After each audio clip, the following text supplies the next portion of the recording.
Hello student, welcome back in SST class. Today we are going to learn about lesson 6, the coastal plain and the island. Student, last class में हमने coastal plain के बारे में discuss किया था. आज हम वेस्टर्न कोस्टल प्लेन और ईस्टर्न कोस्टल प्लेन के बारे में पढ़ेंगे. The western coastal plain can be divided into 3 parts. जो वेस्टर्न कोस्टल प्लेन है 3 हिस्सों में डिवाइड है. First Gujarat coast, Konkan coast, third Malabar coast. First Gujarat coast. Gujarat coast lies in the northern part between the gulf of Kutch and gulf of Khambhat. जो northern coast है western coastal plain के north हिस्से में पाया जाता है. ये गल्फ ऑफ कच्छ से लेकर गल्फ ऑफ कंबट तक फैला हुआ है. Second, Konkan coast. The middle coast of the western coastal plain is Konkan coast. Western coastal plane की जो मिडल पार्ट है उसको कोंकण कोस्ट कहा जाता है. Konkan coast start the gulf of Khambhat and stretch up to Goa. ये गल्फ ऑफ कंबट से लेकर गोवा तक फैली हुई है. It is very Rocky and uneven. ये रॉकी है मीन्स कि यहाँ पर ऊंचे नीचे पहाड़ हैं और अनइवना यानी कि उबड़ खाबड़ है. To warn the ships and fishing boat many light houses have been built along the coast. Ships और फिशिंग बोट को चेतावनी देने के लिए और रास्ता दिखाने के लिए इस कोस्ट पर बहुत सारे लाइट हाउस बनाए गए हैं.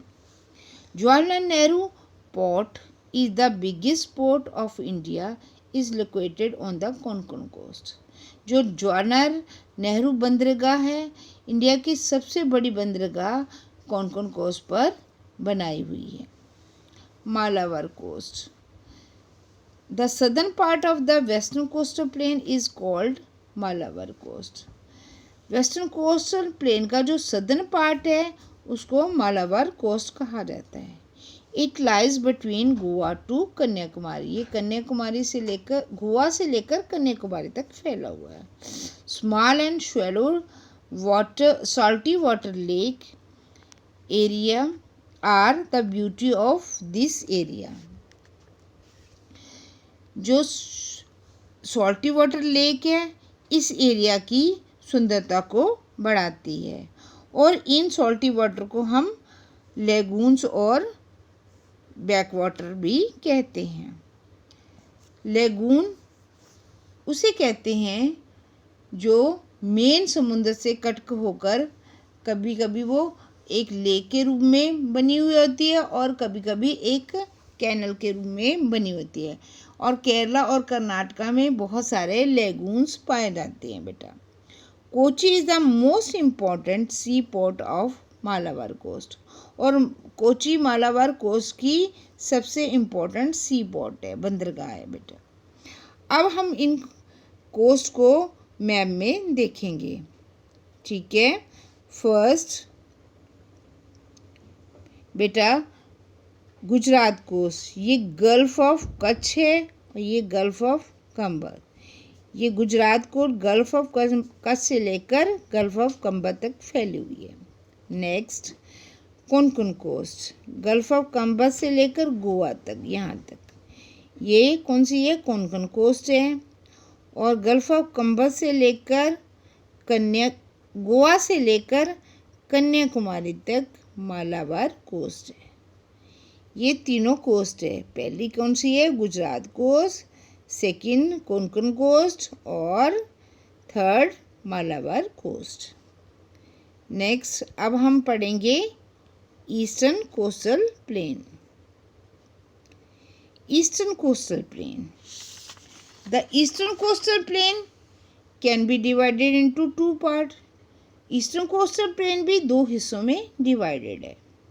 The northern part of eastern coastal plain is called northern सिरकार्स.